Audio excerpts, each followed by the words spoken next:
Brother, I love watching you grow up. He's pulling down his pants. Put up your pants, my man. Touchdown! Is this the dagger? And Fernando Tatis Jr., a grand slam! I want Iguodala. It's funny to hear females talk about routes. Like, Pull up your pants, take off the bra, and be a man. Welcome to From the Backseat, hosted by Clark and Ethan. it's funny. What is going on, folks? It is Wednesday, February 1st. You are tuning into From the Backseat. I am your host, Clark Farrenthal, joined as always by... Hey, what's up, everyone? I'm Ethan. How's it going, folks? A sad AFC Championship Sunday for some folks in here. Children wept. Mothers teared up. People named Clark had a little bit of a rougher Monday than they usually do, but it's okay. Because the Cincinnati Bengals, while they did lose, played their hearts out, made America proud, made the world proud. It's okay, guys. Cinderella runs, not really a Cinderella run, has to come to an end at some point. They'll be back next year. We got a great show ready for you. I mean, it's tough when you have to play both the Chiefs and the refs. We can start right into it. I guess the first thing we want to talk about would definitely be the Bengals and Kansas City AFC Championship game. Obviously, a lot of rumors swirling around of, the NFL's rigged. People want to call it what it is. Some mystery replays of third downs, some interesting penalty calls or not calls for depending on who you are. Ethan, I'll ask you first. What would you say overall was your biggest takeaway from that game as someone who doesn't have as much internally invested as I do?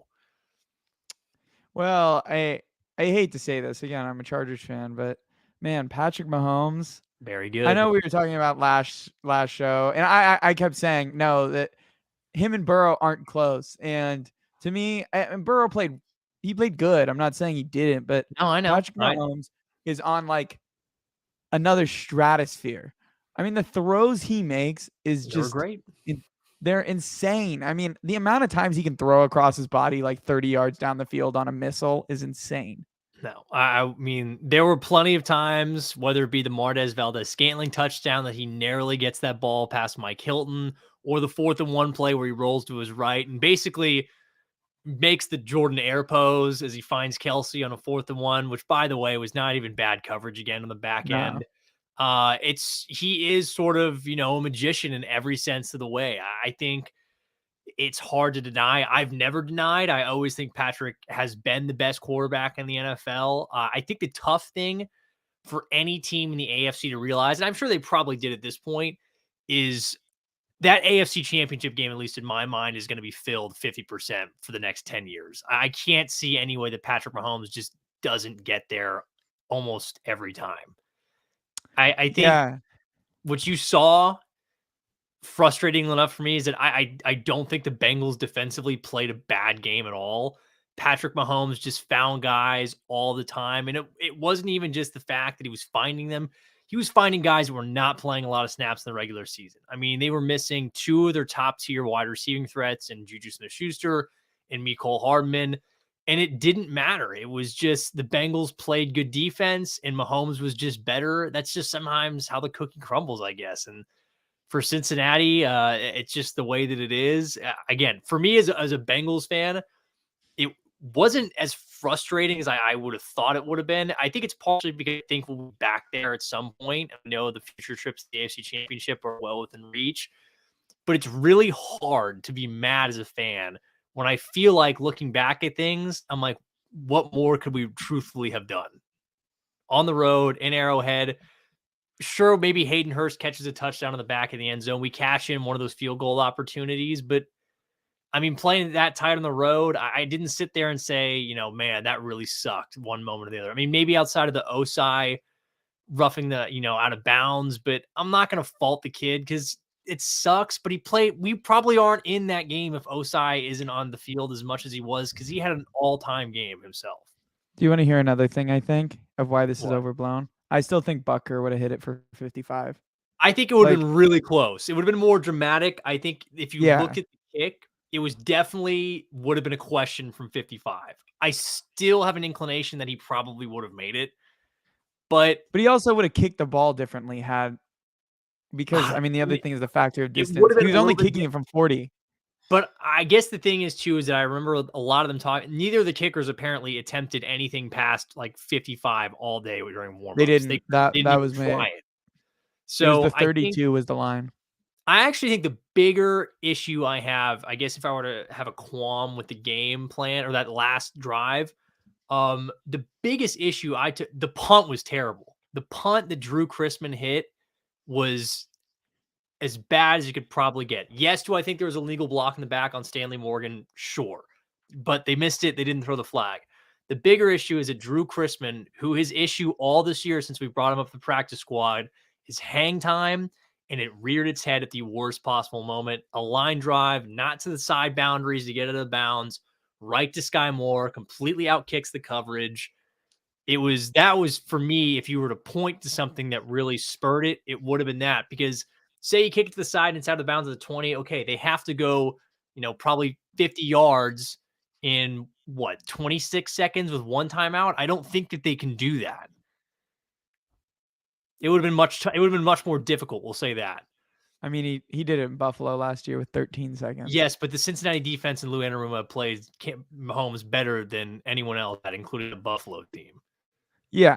I mean, so I'm not gonna lie to you, and I think I said this in our chat of like when he got the ball back with 40 seconds, I was like, oh, this thing is done. I thought it was kind of toast too. I mean, I thought Bucker could certainly miss it. I wasn't doubting that a miss could happen just because of the conditions. But again, it was asking a lot of your defense that already had done so much all night.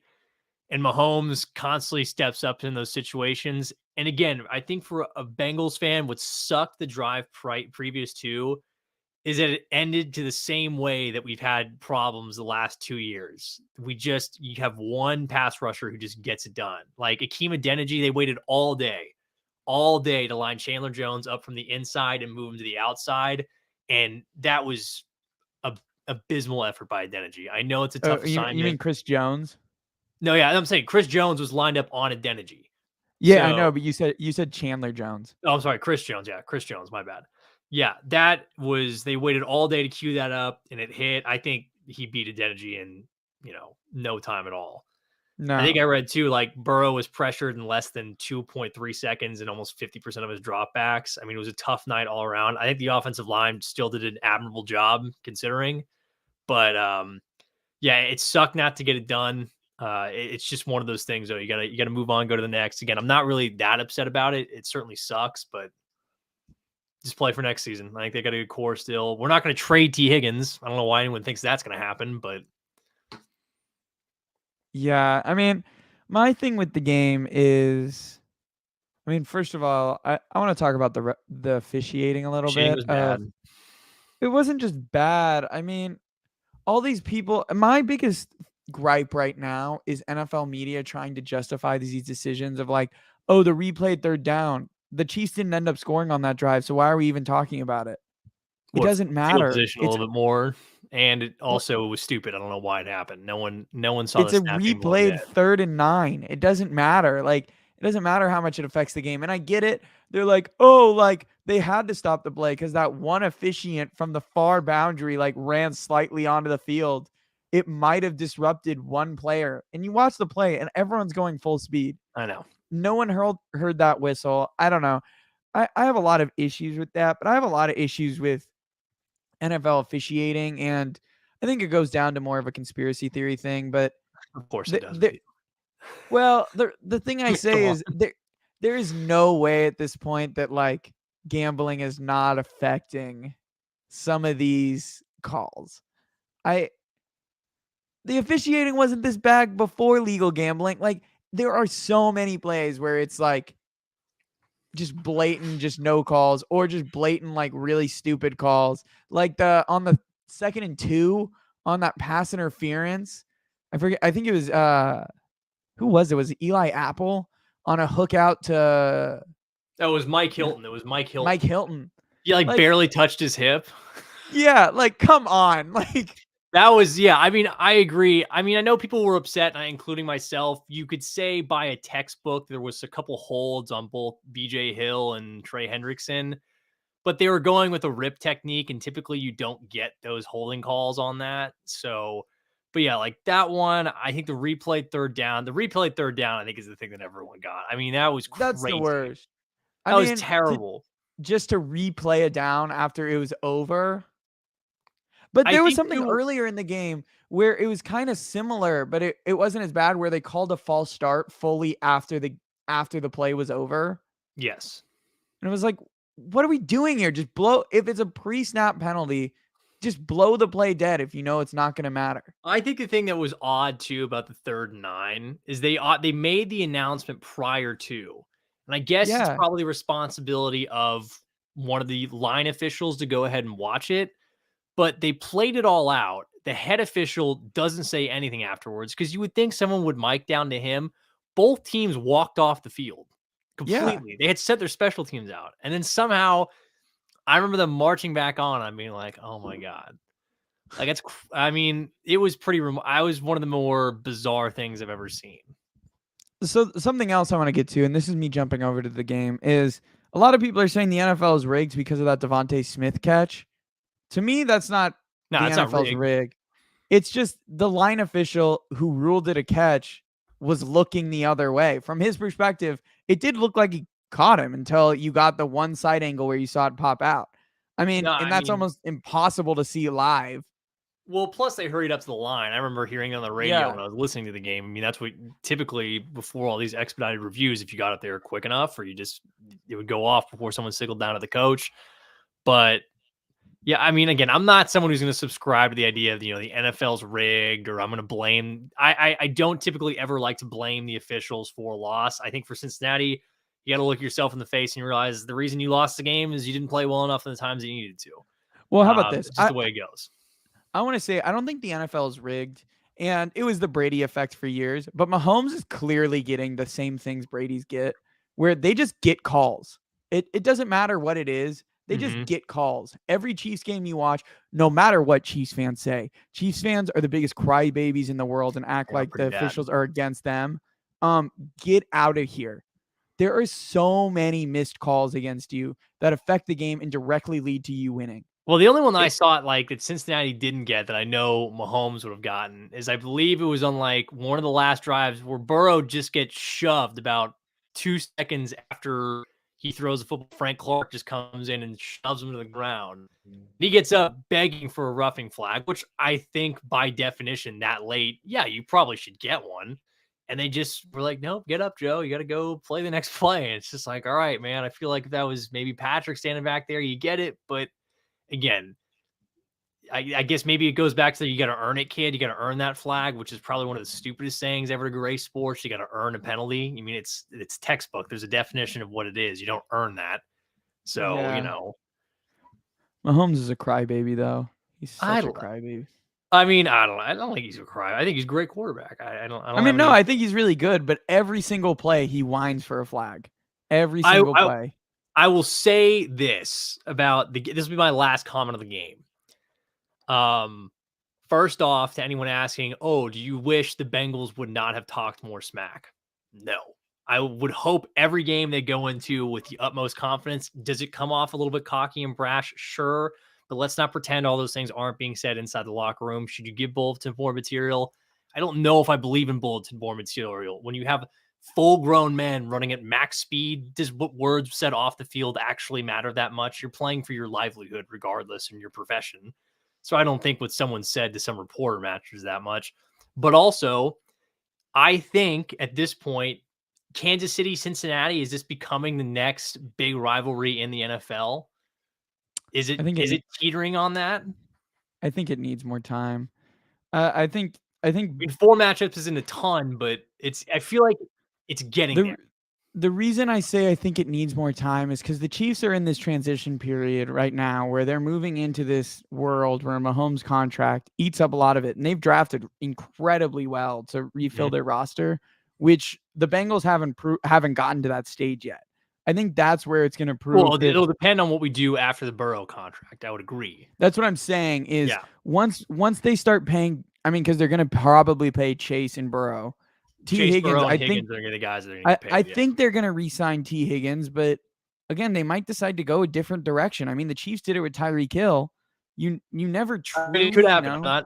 I agree. It certainly could happen. I think the guys you're more likely to lose out is like Jermaine Pratt. I don't know if Jermaine Pratt will be back next year. I don't see paying a guy $12 to $15 million, more than $15 million to play linebacker. I wouldn't do that. I think those are guys you maybe have to worry more about losing. Yeah, Jesse it's Bates will be gone. It's a lot of those role play or like those above average players who You don't think are kind of priced out of your team. Mm-hmm. That's what you have to worry about. Like that's what happens with the Chiefs. I mean, they lost Kadarius Ward this year, who's one of the best corners in the league. I mean, I agree. I would still say though, I mean, again, I'm impartial as a fan. I think this is potentially your next great rivalry in the NFL. It'll obviously depend on what Cincinnati has to do with their cap management, what happens, how they draft moving forward. But I feel like it has the foundations for it. These are clearly two teams that not only hate each other, but now have a good amount of history built up in serious games. Yeah, I mean, the other thing that, as I look at the landscape of the AFC day by day, the AFC is just so much tougher than the NFC. Like, I'm already starting to think ahead of, like, who do I think is going to end up out of these divisions? And there's so many stacked teams. I mean, Aaron Rodgers is going to go to the Jets. Jets already have a good defense. Aaron Rodgers should at least be the tent pole to keep them going. Sean Payton just went to Denver. And if anyone can figure out how to make Russ work, it's probably Sean Payton. Russ might be cooked still, I think. But yes, he might be cooked, but I mean, I don't want to say this, but I think D'Amico Ryans, the Texans, is a good hire that they could start to the Texans organization sucks, unfortunately. I know, but this might be the steps that they need to start moving towards being a competent friend. Trevor Lawrence and the Jaguars are only going to get better. I think you have, at least still in my mind, depending on what happens with Rodgers, you have your four pillars in the AFC kind of forming of what the divisional winners will be. Yes. Who do you have in the East? The East is actually my biggest saying question. If you don't, the Bills will win that division until I'm proven otherwise. I don't trust Tua. I don't trust. It's not that Patriots I don't aren't winning anything. It's just that the Bills are going to get a lot worse into next year. They still have the best quarterback in the division. I will bet on that every time. Yes, but I mean, if the Jets get Aaron Rodgers, but I'm saying if that happens, I will reevaluate. But until that happens, I would say the team with the best quarterback, which is Josh Allen, will win that division. Yeah, I would say so. The South, I view, is the Jaguars. Yeah, totally. I mean, depending on what the Colts do, the Colts might figure out their quarterback this offseason. Yeah, but they might hire Jeff Saturday, so. Did you see he's unlikely to be the top candidate? They're going to hire someone stupid because Jim Irsay sucks. Yeah, I mean, they're a dumb franchise. But watch, maybe they'll be the ones to hire is Lou Amarino? Is he going to Brian Callahan? Oh, Callahan's. I think the Bengals are going to get one more year out of their coordinators before they're both gone. So this is something about the Bengals that I'm a little curious about. Mm-hmm. I wonder if Callahan is gone. Reason being, the extension of Dan Pitcher seemed early. Not early like he didn't deserve it. What I'm saying is it seemed weird that they did it before the end of the season, because usually you do probably something that they did preemptively. I think there's a chance Callahan could leave. Like I bet they were. That's what I'm saying. Plan. I think it was more of a contingency than anything. Maybe I am a little skeptical of.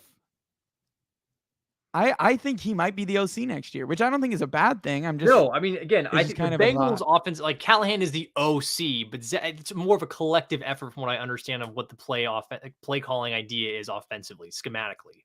Who calls the plays? Zach Taylor. Oh, Taylor calls the plays? Yes. Okay. That makes sense. I mean, Lou would be a huge loss if he actually gets Lou would be, I think that would be the one I would be more concerned about. He will be gone next year. I don't think he'll be gone this year. We'll see. I mean, I could see the Cardinals getting it because they're super desperate. But I feel like the Cardinals are going to include Kyle Murray in their decision-making. I would imagine he would want an offensive-minded coach. But I don't even know who they're interviewing at this point. I feel like all their candidates are... They have a GM now? They have a GM now. They hired a GM. Yeah, they hired a GM from the Titans. I think they'll probably go with an offensive-minded guy. We'll see. They're a dumpster fire over there in Arizona. I mean, that's it. But that's it. That's a bad situation. Well, You want to talk about the NFC Yeah, I game? mean, We'll yeah, briefly touch on it. We'll briefly. I just don't really feel like there's that many takeaways because everyone on the No. 49ers got hurt. No, I agree. There's not really, if you're a 49ers fan, deeply apologize. You had to watch basically your team not be able to throw the football for the entirety of the game because Brock Purdy obliterated his UCL. Josh Johnson got concussed. And then you had to put Brock back in to just hand the ball off to McCaffrey, which the Eagles could obviously defend because they knew your quarterback couldn't throw it. A very disappointing game. I think it's a very shitty way for a San Francisco team that I think was going into that game the best team left. And it basically had the rug pulled out from under them. That's what it feels like. The Eagles, I think, they're going to have, I think the Super Bowl should be a lot of fun. I will be taking the Kansas City Chiefs to win that game. I just don't think, like you, I agree. There's not a ton to take away from it because of the circumstances that played out with basically everyone in the 49ers quarterback room dying. Yeah, I mean, it's hard to take anything away because Niners obviously didn't have a quarterback. The 49ers defense is really good, so you can't really take away anything from the Eagles offense because, I mean, they still scored over 30. So, I mean, yeah, I feel like there's so many short fields for them, though. Yeah, I mean, that's what I'm saying. There's not really that much to take away besides for good for the Eagles for executing on. Hey, great uniform matchup in the Super Bowl, though. Yeah. Kelly, the Eagles were their dark green. Kansas City goes red. No, Kansas City went the whites. Why would they do that? They went whites? I don't know. They went the whites. Why would you pick the whites? Okay, Kansas City. I hope you lose now. You just deprived America. Oh, yeah. They just deprived America of a great uniform matchup. You had the forest green, the night green that the Eagles wear, and you could have worn your freaking red, and you decide to go with the white. That's terrible. That's completely deplorable behavior that should be fined, suspended, terminated, everything. Why did Kansas City do that? I think it's because those are their away uniforms, technically. Yeah, but the home team gets to choose, and if they would have chosen green, you could have gone with red. Yeah, but aren't the greens the Eagles' home jerseys? Yeah, but I don't think it matters that much. Why? That's just I guess just change the pant color then. Yeah, I don't know, but they're wearing the whites. Okay, I guess they want to lose. Sorry, America, you've already lost the Super Bowl. It's going to suck now because we got a bad uniform matchup on our hand. We got a bad one. One thing before we move on. Let's talk about the Pro Bowl. What do you think about the AFC Pro Bowl starting quarterbacks? The Pro Bowl needs to go away. There's no point of having the game anymore. I mean when Tyler Huntley is on there. I mean, because it used to, I think, again, the Pro Bowl used to be really cool back in the 90s. You got a week with your family in Hawaii. You had some fun skills competition. It was, it was a thing that guys took pride in. Now, no one cares. It's in Vegas. I don't think any of those guys want to be there that bad. It's touch. It's flag football, if I'm not mistaken, right? It is flag football. These guys don't want to get hurt. They have so much money saved up in themselves. The game needs to just be done with. There just needs to be no long. Have them play Madden against one another. I don't care. But the Pro Bowl has become the biggest joke of all time. It's terrible. And the fact that your starting lineup for quarterbacks is Derek Carr. His team doesn't want him anymore, by the way. Trevor Lawrence, you shouldn't be playing it. And I get why you're doing it because you're probably a really nice guy and you feel like you got to show out. But no, so the reason he's playing in it is, remember how the NFL changed? Pro Bowl now factors into the amount of money you make in your fifth-year option. Okay, fine. Burrow declined his. I don't think he really cares that much. Yeah, I mean, Herbert Burrow could both. Actually, no. Herbert's hurt. Herbert can't. He got surgery on his shoulder. Burrow just said no, thank you, which is understandable. I don't know why. Again, I think the Pro Bowl is the biggest waste of time. It's in Vegas. The quarterback rooms are terrible. It's flag football at this point. I will go to a local park and watch grown adults play if I would desire that. It would probably be more fun to bet on. I guess betting probably sucks for it. That'd be the worst thing ever to bet. Be terrible. You could bet on who's going to win the 40-yard dash or I would be more intrigued if they rounded these guys up and had them play Rocket League. That would be cooler. That would be much cooler than watching them play football because I don't want to see them get hurt and they don't care. So why should I care? Play Rocket League. Hey, that could be fun. Or I don't know, Clue. Play a board game together. They should do escape rooms together. That's what they should do. That'd be kind of fun. That would be sweet. Could you imagine just put GoPros on them? It's a very hard escape room, and they're forced to play as an entire 53-man roster. You can't do like smaller groups. It has to be all 53 people working in there collectively together on one escape room. And just like the Pro Bowl, the winning team gets a $20,000 bonus check for every player. You would see some very fast escape rooms. I think you would. You'd see like Tyreek Hill like sprinting around in there. Yeah, well, I would love to see it. So let's move into what Clark and I are going to do is, now that officially our NFL seasons are over, is we're going to kind of review some of these NFL hot takes we had from the season. But before we do, I want to add one to the list, which is a hot take I've been sitting on a little bit. And this week's games continue to prove me right on what I think. I haven't seen anyone say this before. And in fact, I think a lot of people will disagree with this idea. So thank God you're throwing it out. Yeah, so thank God I'm throwing out a hot take that people are going to think I'm really dumb for, but I think it's true. Okay. Let's hear it. I think we're getting to an NFL where interior pass rushers, like just interior players, are getting more important than edges. I think when you're developing your team, everyone talks about the edge rushers, and there are really good edges, but the teams that really excel have somebody who's extremely good in the middle of the field. Aaron Donald won a Super Bowl for the Rams last year. Chris Jones just single-handedly won the AFC Championship for his game. So as I continue to look at it, a lot of these elite teams have an elite interior player that is probably better than their edge. The only one that I can't really point to is the 49ers. They have Nick Bosa, but Eric Armstead is still really good in the middle. And a lot of these teams left in the playoffs from the whole thing didn't really have elite edges besides for the Cowboys, who didn't really end up going anywhere, and their edges kind of slowed down in the playoffs. So as I looked at it, I decided, in the way that the NFL is set up right now, interior pass rushers are creating more havoc than edges, and they're helping in the run game.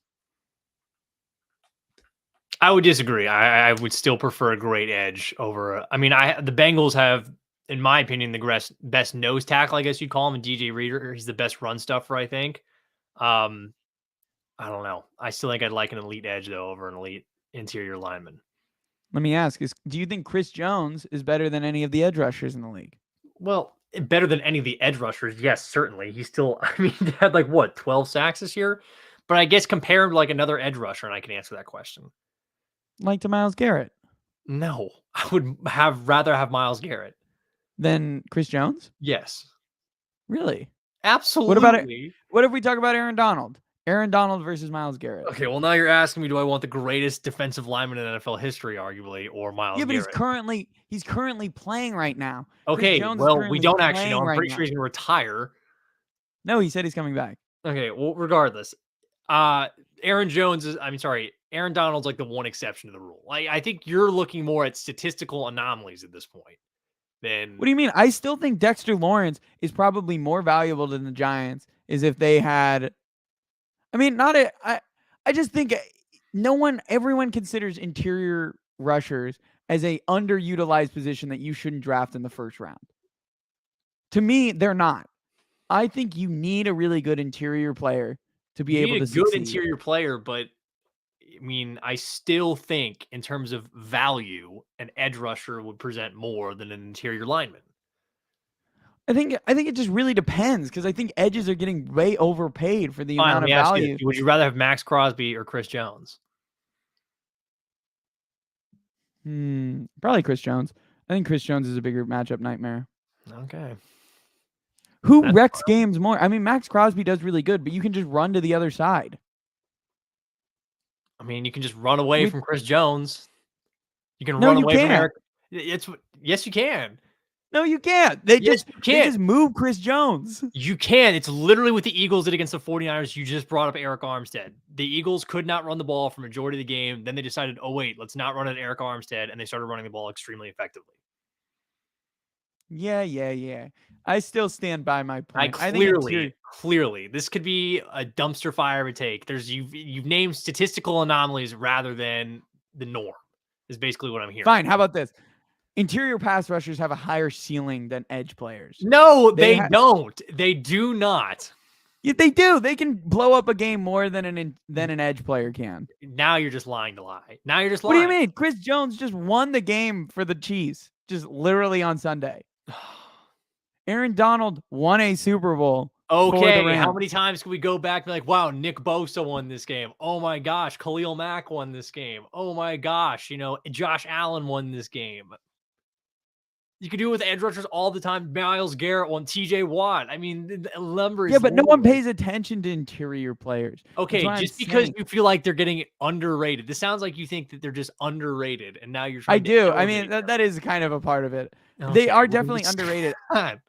I just think the idea that they're not worth taking a first round pick on, I think is stupid. I think the it modern depends. NFL. Like, I wouldn't take one necessarily top 10. I think I would.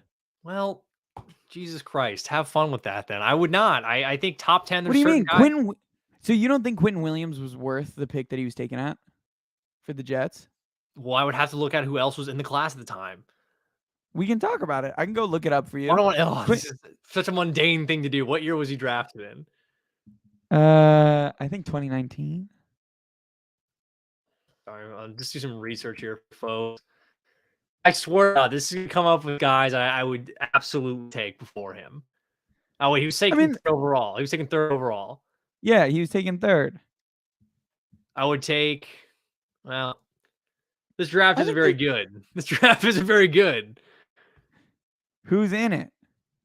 Like, okay, Colin Farrell, Daniel Jones, TJ Hawkinson, Ed Oliver, Devin Bush, Rashad Gary, Christian Wilkins, Dwayne Haskins, RIP, Noah Fant, Darnell Savage. So point proven. No, this is just a shitty draft class. Point proven. No, I figured it out. Really good. He is, like, I think, but again, like, you can find guys like Jeffrey Simmons or Dexter Lawrence at picks 17 and 19 in that same draft. Like, that's where you take a D tackle in my mind. No, you can, but you can do that with any player in the league. You can talk about, I mean, look at all the top wide receivers. Jamar Chase, yes, was the number 5 overall pick in the draft, but almost the vast majority of other receivers were taken in the second round. That doesn't mean you shouldn't take one in round better 1. than Jamar. I mean, Justin Jefferson was taken with the 22nd pick, and he's better than Jamar. It's very close. Yeah, but I would rather have my receiver at the 22nd pick. You're not going to get all pro players. Oh, I mean, I'm just saying, like, okay, yeah, like, sure, you could take a late first round, but they won't typically, and they really aren't better than. You can name me like 1 or 2 guys that are better than Jamar right now, maybe. Tyreek Hill, probably. No, I would take Jamar over Tyreek. Tyreek Hill was almost an MVP candidate during this season. Only because he had freaking Skylar Thompson throwing him the football at the end of the year and still put up numbers. Yeah, Jamar Chase is Joe Burrow throwing in the football. So we're going to talk about this. 7 weeks. He was hurt for 7 weeks too, okay? He was only hurt for 4. 4. Okay, sorry, 4. Felt like longer because I missed him and he was so much fun to watch. But whatever. I would take Jamar over Tyreek. I would stand by that.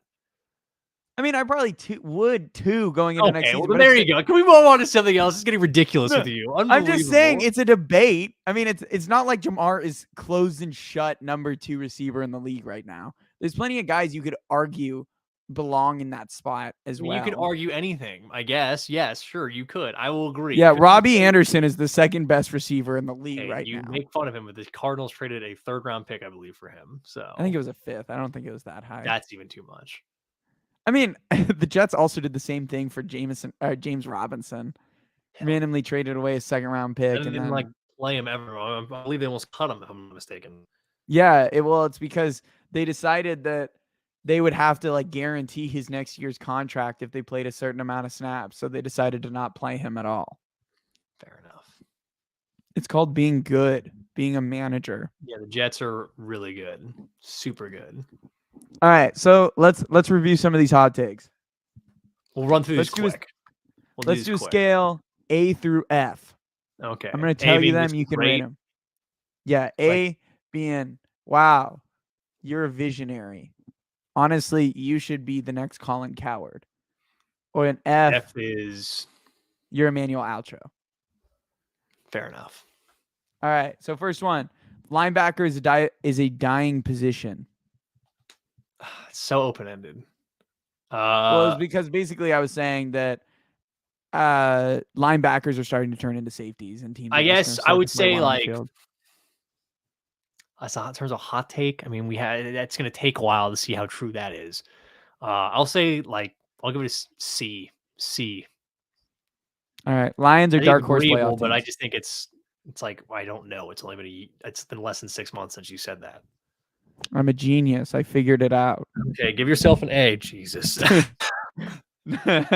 Lions are dark horse playoff teams. That's an A.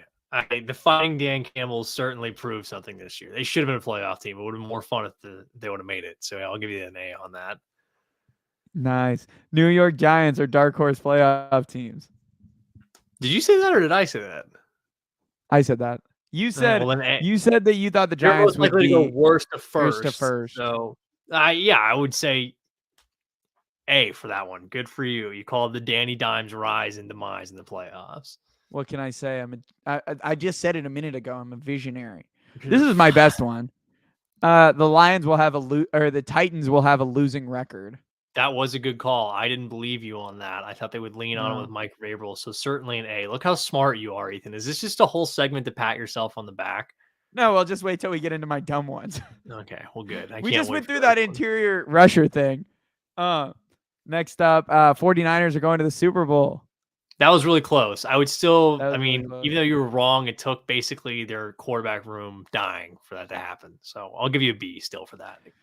I mean, the thing about that one that's hard is I thought it was going to be because of Trey Lance. That's why I picked them. I was like, oh, Trey Lance is going to elevate that offense, and he got hurt next year. He still could, but no, it's Brock Purdy's job. It won't be. His UCL literally won't be operating. It literally, unless they've come up with some sort of new Tommy John surgery that only takes 4 months to recover, and that's only for baseball players not to have. Only football players can have that. Then sure, he'll be back. Well, I saw the initial report where they're like he's going to be out 6 months. I saw that too. How? I laughed audibly because I was like, great, because that's not true. It takes a year to read Tommy John. Like, what a joke! It's really like a year and a half. No, before you feel back to full strength, yeah, it takes a year and a half to get back from TJ. Sorry, Brock, I love you, but we're not seeing you for a while, man. All right, so here's my first one. I can give an F immediately. Patrick Mahomes will fall out of the top 5. Yeah, that was your worst one of the year. That was really stupid. That was an impulse one. That was you being impulsive. No, it wasn't impulsive. I was just like, and to be honest, I still stand by the reasoning of it. I was saying, hey, there are all these young players who are going to have to move into the top 5. Somebody's going to have to fall out. And I did not think Rodgers and Brady would have such a sharp decline this year because of the state of the NFC. Well, they did. So that was my bad. F. Yes, F. Failure. All right, next one. This is where it gets interesting. What do you think? Kelsey is the GOAT tight end. I mean, it's getting hard to deny at this point with the playoff success. I believe him and Mahomes are about to pass Brady and Gronkowski for the most connections in the playoff careers of one another. Kelsey is getting close to breaking the receiving record in the playoffs over Edelman. Yeah, so I would say maybe at this point, yeah. I feel like it's hard to kind of go against. I know people say Gronk is a blocker, and he did a little bit more in terms of the true tight end position, but Kelsey's so good as a receiver. He's the number one for that team as a tight end. He's unbelievable. Yep. I feel like every game I watch with Kansas City, this dude scores at least 1 or 2 touchdowns. It's crazy. Yeah, he's just. I would say that's a B plus, nearing an A, because I think it's going to end up happening. I think people will look back at it and say he was better than Gronk. At this point, he's having more of a longevity too. I think in terms of pure dominance, you would say Gronk had more of a spurt that was more dominant than Kelsey. But if we're going to go by longevity and a total of a career, Kelsey's putting up basically all pro numbers every year. I don't know how many all pro selections he's going to have by the end of his career, but it's certainly going to be more than Gronkowski did. For sure. Next up, Bears and Packers are not a real rivalry. I stand so hard by this. It might change now because the Packers are going to move on from Rodgers, so you're going to have to see what Jordan Love does. But if I'm not mistaken, the Packers won both games this year, or did they lose one? They won both. Okay. I mean, the Bears won 3 games. Well, then there you go. This is like I believe the Packers have lost like 3 meetings in the last 10 years. The Bears. So To tell you the truth, I actually think this is more true now than when you said it, because Rodgers is leaving the Bears, and Packers. Yeah, the Packers are losing Rodgers, and Bears ownership seems kind of dumb. I don't know what the Bears are doing. Why did they admit that they're going to keep Justin Fields? They just lost a lot of leverage on that they could take a quarterback. Don't ask me, man. No, the Packers and Bears, yeah, sure. Like, old school back in the freaking 80s, these two teams used to duke it out. Well, now one team just gets absolutely pummeled by the other. It's an ass beating every single time they show up, whether it be at Lambeau or Soldier Field. The Packers decide to have their way with Chicago. Speaking of the Bears, just for a second, I get that they have a lot of cap space and they can make a lot of moves, and Justin Fields looks exciting. But that does not mean I think they're going to be good next year. Or I still think they finish 4th in that division. I don't think they're like, they could add a lot of talent, but they have so many gaping holes. They have massive. And the issue with Justin Fields right now is Justin Fields so fun to watch, but watching him throw the football is not great. I still think he's gonna be very good. I still think he's gonna be a very good quarterback. I like Justin. I think he's gonna be good, but I don't see Bears the have to hype help. yet. I think it's not about Justin Fields. It's more about the Bears. Can the Bears help this kid before it ends? I mean, they just traded what would have been basically the last pick of the first round pick for Chase Claypool. Woo, yeah, that was really smart, morons. I mean, idiots. You could have gotten such a better receiver than Chase Claypool for Honestly, that. Like, I get why the Bears are this like long, historic, standing franchise. It's because they're in Chicago, but I feel like there has never been a team that gets more attention for being so mediocre their almost entire franchise's existence. I mean, the only thing you need to know about the Bears to know that it's not a good franchise is they've never had a 4,000-yard passer in their entire history.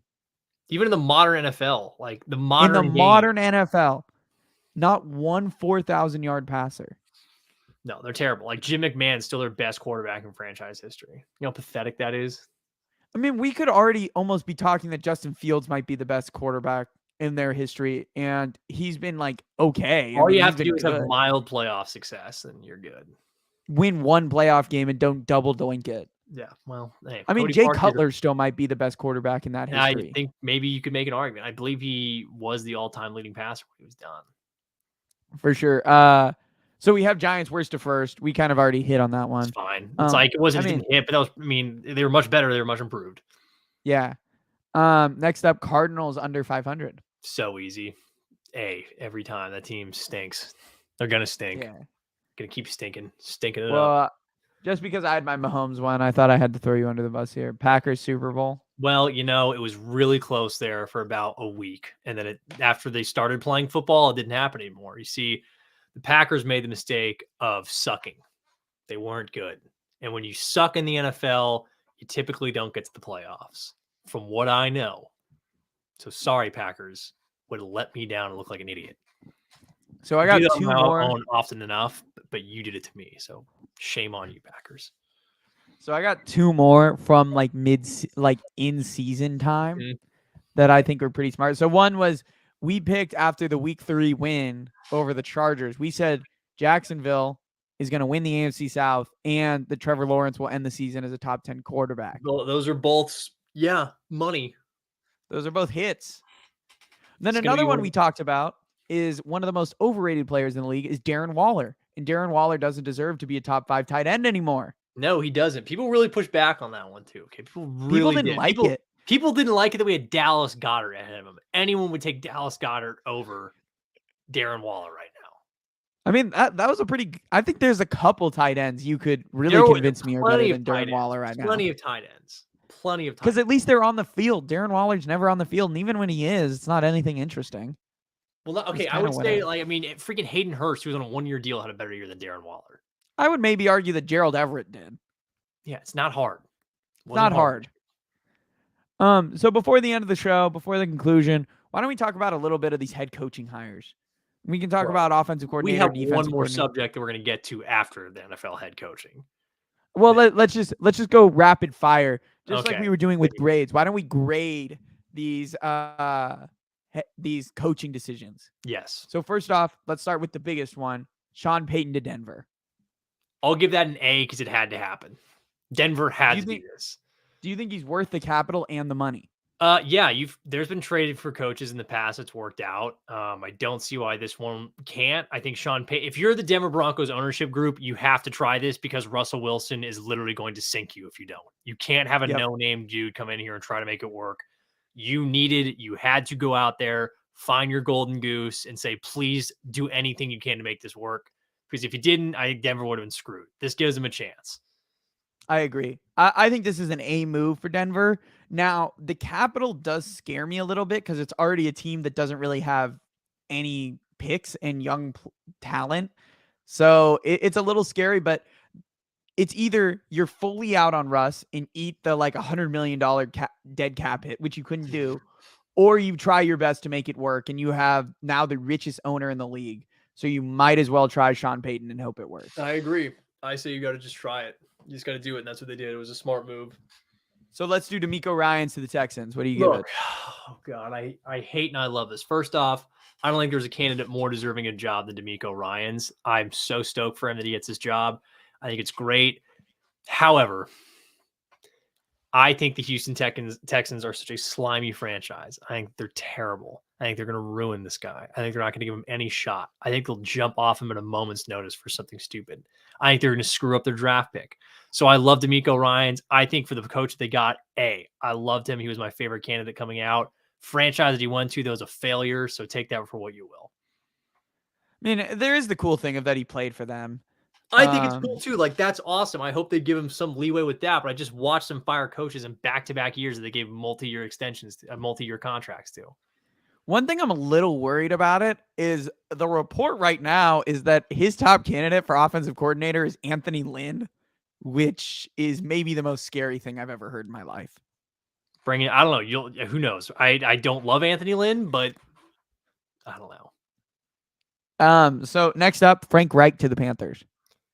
I'm going to give that an F because I think it was slime ball written all over it. With the daughter? Yes. Okay. Yeah. Shocking. The Carolina Panthers are scumbags in that, for those unfamiliar, they brought in other candidates to hire, but it turns out Frank Reich, who got hired, his daughter was hired to the organization, almost a month prior to his hiring? It was like right after the end of the season. It was like January 8th or something. So basically anyone which they brought in, that was a total sham to interview. So, I mean, Frank Reich, I think he's fine. If he has a good quarterback for once, maybe things will work out. He obviously proved some things over there in Indianapolis. He'll probably take the tallest quarterback available in the draft because I think like everyone he's had start for him is over 6'5". So they are. He obviously has a type. I'll give it like a B. I think it's a B higher, C+.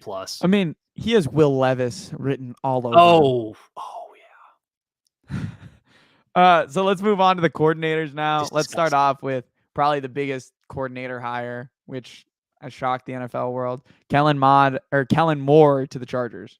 I think it's a good hire. I don't think Kellen Moore was ever the issue in Dallas. I think it wasn't play calling that was the issue. I can tell you that much. I'm just excited because I want to see Justin Herbert uncork it, sling that thing a little bit more. Pause.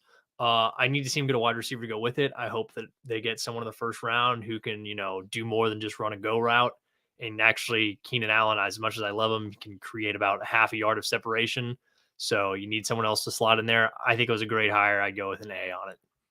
Yeah, I think it's really good. I mean, all these Charger fans who act like, and these Dallas fans who act like he was the problem in Dallas are ridiculous. Dak Prescott was sadly addicted to throwing the football to the other team.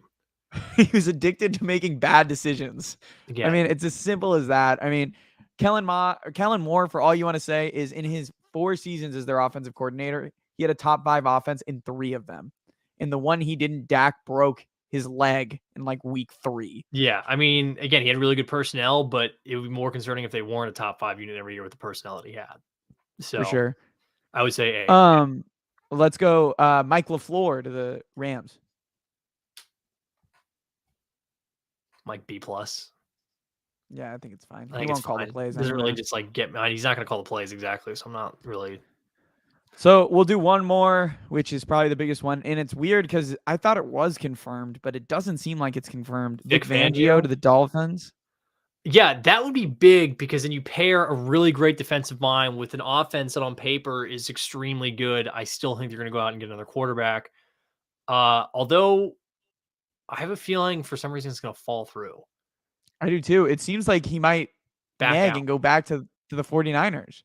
I know. So I don't know. For the time being, because he's the best defensive minded guy in football in my mind, not named Lou Anarumo.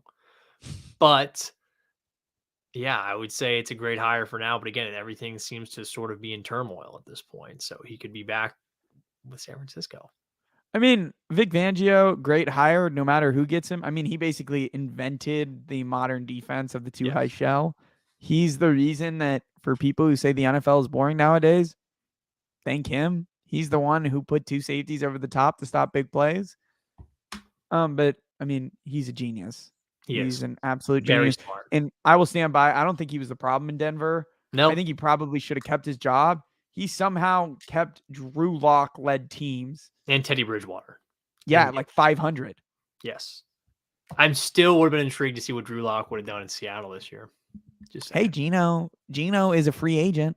He's going to resign. They're going to get him back.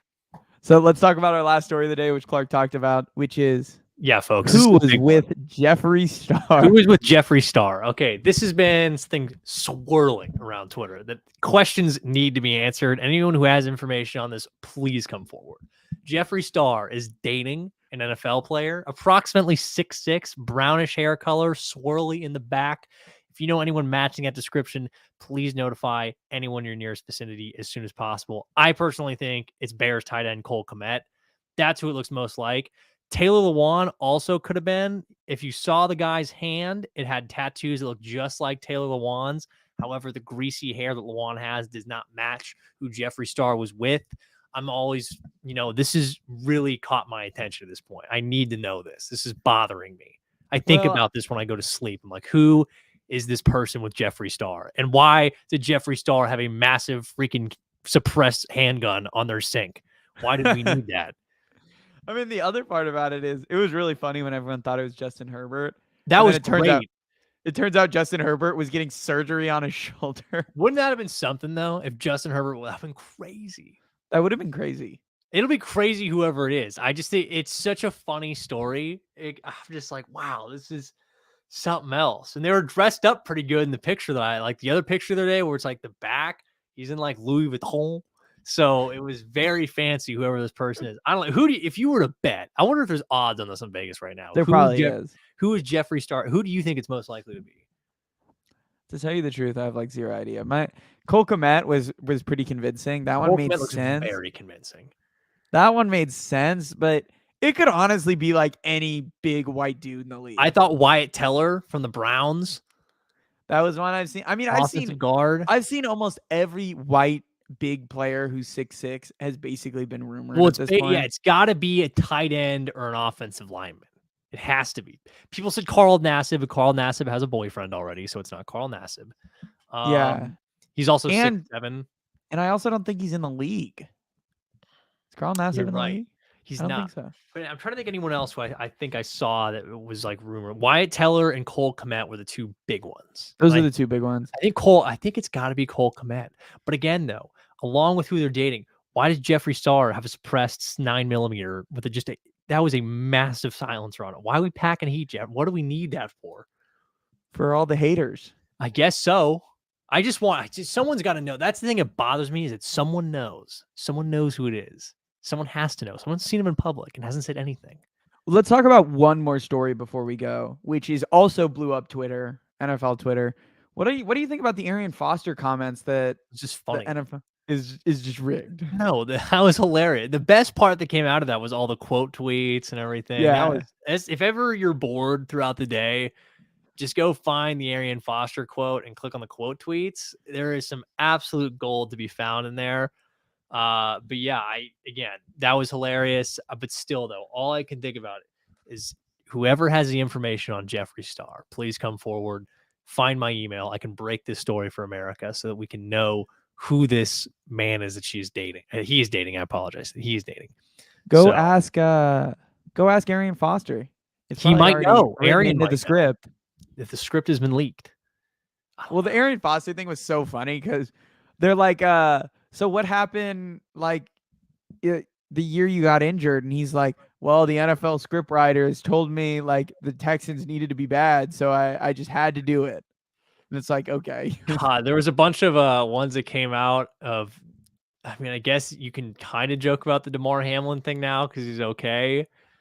But people were tweeting out that video of LeBron going like psychotic after he got a no foul call. It was like, oh, DeMar Hamlin reading the Week 16 script. It was just, Well, So Alvin Kamara even came out and he's like, man, I wouldn't have showed up to work if I knew this was the Saints script. what would we do? What if it turned out this like the league was just all scripted though? If you found that out, so my thing is, would you still watch? I don't think the league is scripted, but I definitely think the league has teams that they want to succeed and don't really care about. But I do not think there's a straight up script. Like this is a Broadway play that we're all just we all think is a game, but in fact, Lin-Manuel Miranda is working and writing every single game out play by play. What would you do? Would you still watch? Yeah, it'd just be, again, I've said this before, and this is actually a Cole tweet. So those that don't know, our other friend's name is Cole, and Cole always says that sports is just reality TV for guys. And I mean, it's basically the same thing. People tell themselves reality TV like myself. I mean, people tell themselves that reality TV isn't scripted. Survivor's not scripted. That you know of. If they script Survivor, maybe that's why they're not actually ever looking at my audition tapes. Because it's scripted. Because it's scripted. So they just pick the cast. Oh my God. That's why I haven't been on the show yet. Yeah, you have to be kidding me. You haven't gotten into the script yet. I'm still, that to this day is the most upsetting thing to me. That I have submitted 2 audition tapes to Jeff Probst and the crew over there at CBS. And they have How not do you even film these auditions? What happens in the audition tape? So in the first audition tape, it was my sophomore year of college. The first part, I obviously introduced myself, as I do a killer job doing now here recently when we start the podcast. And I climbed a tree. That was pretty cool. That is pretty cool. It was a big tree, and I got up in it. It took me like a minute, but it was good.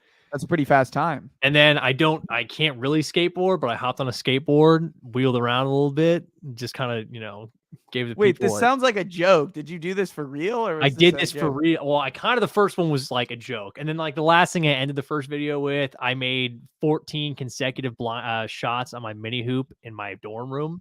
That's pretty sick. You know how hard that is? 14. I don't really know what that has to do with Survivor, though. At what point are you going to need the skill of a mini hoop?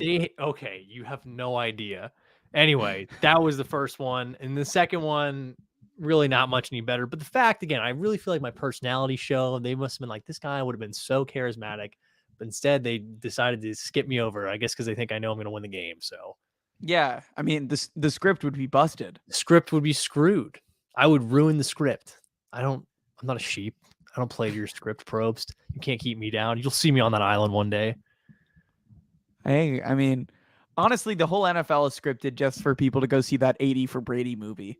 That's the whole point. It's just a big ad for that movie. A lot of people out there are saying that, anything, everything, and all at once, or maybe Top Gun's going to win Best Motion Picture. 80 for Brady. Okay. I don't even know what that's about, but well, it's a road trip movie of a bunch of older women going to the Super Bowl, the 28-3 Super Bowl, and they're like going because they want to meet Tom Brady.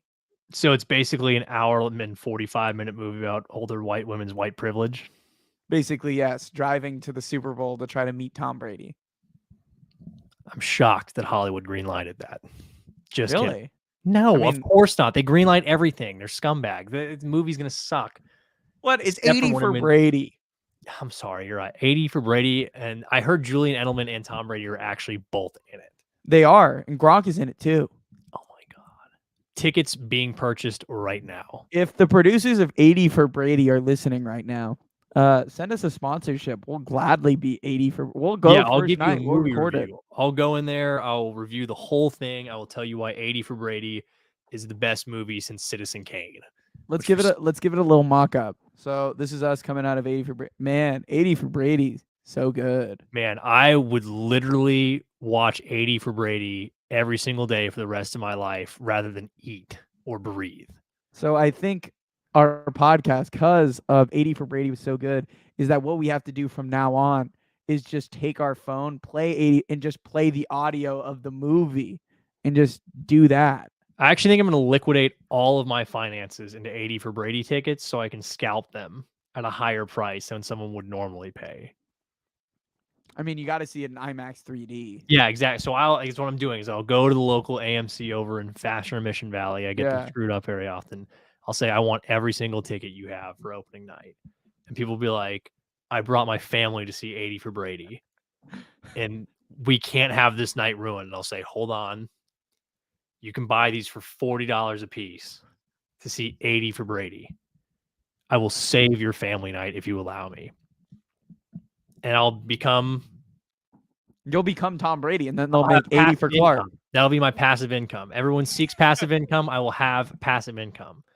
My only life savings will be codependent upon my resale ticket sales of 80 for Brady. Oh my God. Wait, Clark, this is actually a good TikTok idea of, remember the $20,000 series?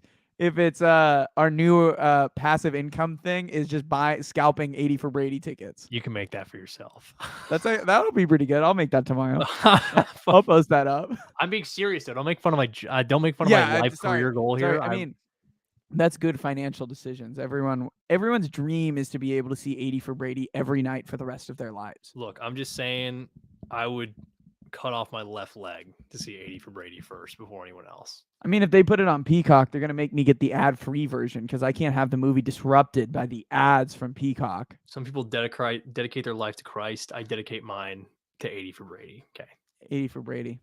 That's the script. What if there's going to be any dramatic moments in the movie? Probably not. There probably is. When Tom Brady's down 28-3 and then the older ladies are like, Tom, you can do it. Tom, go get him. And then Tom's going to be like, you know what? You're right. Because I'm, dramatic pause, divorced. Tom Brady. Then Tom Brady runs out to the field. He's well, out there. Question: did you see? I mean, I guess we're skipping the Tom Brady moves, but did you see Giselle wished him well? Wow, good for Giselle. Giselle said, "I wish you your best in your next chapter." That's a part. Will they get back together? Ever? I don't know. I hope they do. Actually, I hope they don't because he seems pretty shitty. I mean, it's tough to give up your entire life for this season. I mean, he's not. I mean, yeah. Basically, Tom Brady for the rest of his life will have to realize he threw away his entire family and marriage for 8 and 9 first-round exit. I have a question for you. Okay. Do you think so? Tom Brady ended up winning an extra Super Bowl with Tampa, but I have a question. Do you think Tom Brady, knowing how the last 3 years in Tampa went, do you think he was better off playing the last 3 or ending right out at the end of New England?